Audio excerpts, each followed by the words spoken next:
So my name is Caoilfhionn O'Donovan and I am a senior occupational therapist working in Beaumont Hospital in oncology.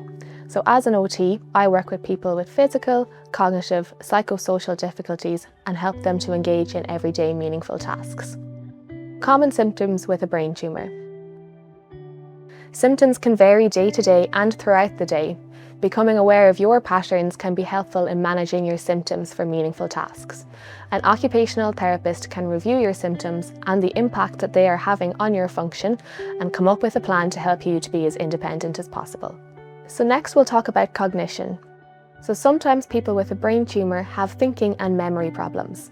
This can be frustrating and can impact on your ability to process information, make decisions, carry out meaningful tasks and have conversations.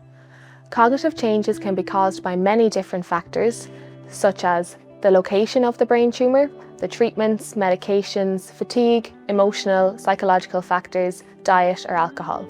While there is no simple fix for cognitive changes with a brain tumour, here are some useful general tips for managing cognitive changes. So you could plan and make lists for your day, week, have lists for shopping tasks, have a set daily routine, employ memory aids such as alarms, calendars, notebooks, reduce distractions when concentrating on a task, break down the information into smaller pieces, adapt the environment to reduce clutter, remove competing information, write down information as you receive it.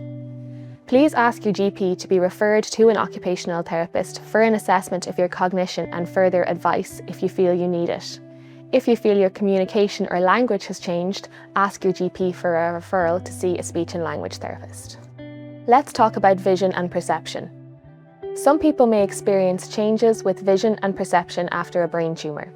Depending on the location of the tumour, you may experience blurred or double vision, visual field loss, depth perception issues, visual neglect, difficulty recognising objects or faces, and difficulty reading.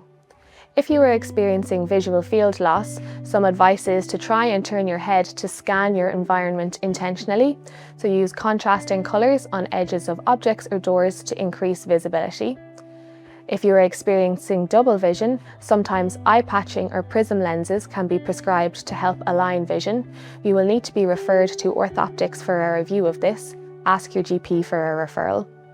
If you are experiencing visual neglect, so this is like forgetting one side exists, try and place items on the affected side to encourage turning towards it.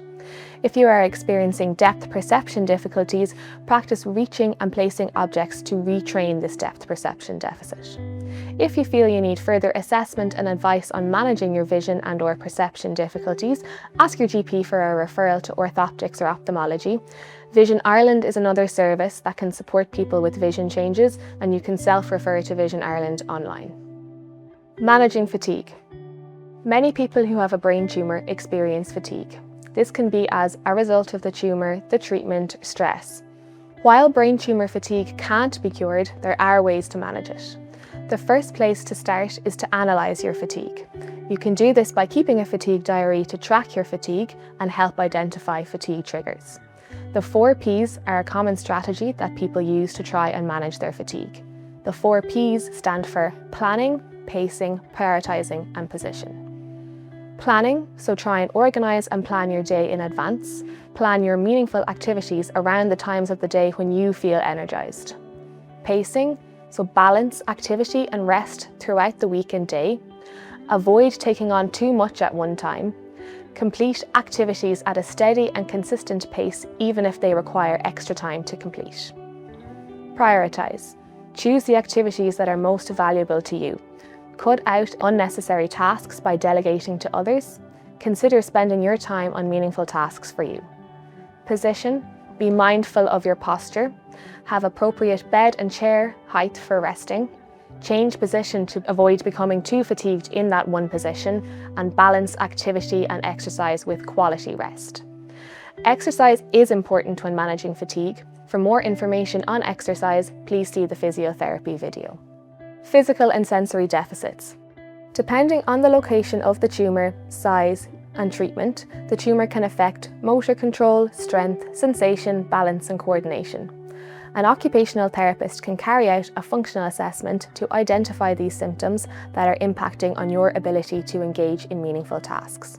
Some general advice includes: use it or lose it. Try and use the affected limb and incorporate it into your tasks as much as possible. It might take more time and feel frustrating, but using it as much as possible can help your function. If you are experiencing coordination and ataxia, so for example jerky and shaky movements, adaptive equipment such as weighted cutlery can help with stability. Try and carry out slow and deliberate movements during tasks. Practice repetitive tasks like folding laundry. If you are experiencing sensory changes, for example numbness, tingling or loss of sensation, be aware of temperatures to avoid burning. Be careful with showers, washing hands, resting hands on radiators, as you may not feel or be able to feel the heat. Exposing the affected area to different textures, for example cotton, is good to try and wake up the nerves. If these symptoms are impacting on your function, it may be beneficial to get an assessment from an occupational therapist who can assess and tailor a treatment plan for you so that you can engage in your daily activities. Activity modification. As occupational therapists, our goal is to help you to be as independent as possible when you are completing your meaningful daily activities. Brain tumours can often cause physical, cognitive and sensory changes. Activity modification helps people to be able to carry out tasks safely and meaningfully, even with difficulties. Adaptive equipment. This can help promote independence. Some examples include using a shower chair, grab bars, raised toilet seats, perching stools in your kitchen or bathroom, non-slip mats for crockery. For cognitive changes, pill reminders, whiteboards and calendars can be useful. Using a wheelchair for long-distance mobility can help conserve energy. Modifying the activity. So for example, you can do things like simplifying the tasks, changing the sequence of the tasks, timing tasks for when you have the most energy, reduce dual tasking, for example, do one thing at a time, and use cueing, which can be written, verbal or visual reminders. Housing adaptations, so the County Council can support people with applications for housing adaptations. There will be more information on housing adaptations grants and how to apply on your local County Council website. So overall, activity modification is about working smarter, not harder, so that you can do what is important and meaningful for you.